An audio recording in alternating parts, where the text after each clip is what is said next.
آپ ہمیں آگاہ کر رہے ہیں، نویں مقدمے میں بھی اس وقت عمران خان کی جو حفاظتی ضمانت ہے وہ منظور کر لی گئی ہے۔ جو تھانہ سرور روڈ کینٹ میں مقدمہ درج کیا گیا تھا اس میں بھی اب عدالت نے عمران خان کی حفاظتی ضمانت منظور کر لی ہے۔ سنگل بینچ کے روبرو اب عمران خان کے وکلاء اور عمران خان پیش ہوئے ہیں، تو وہاں پر بھی اب ان کی حفاظتی ضمانت اس کیس میں منظور کر لی گئی ہے۔ جی ہاں بالکل، آپ کو تازہ ترین صورتحال سے آگاہ کر رہے ہیں۔ آخری مقدمے کی سماعت جاری تھی اور وہ بھی مکمل ہو چکی ہے۔ آخری مقدمے میں بھی چیئرمین تحریک انصاف عمران خان کو حفاظتی ضمانت دے دی گئی ہے۔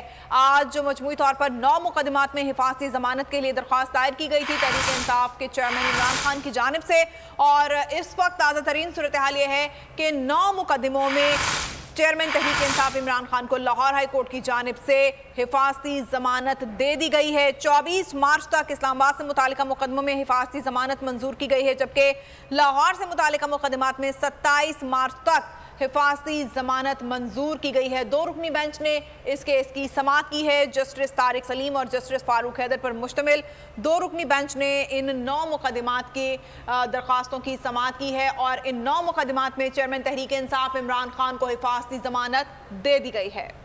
پاکستان تحریک انصاف کے چیئرمین عمران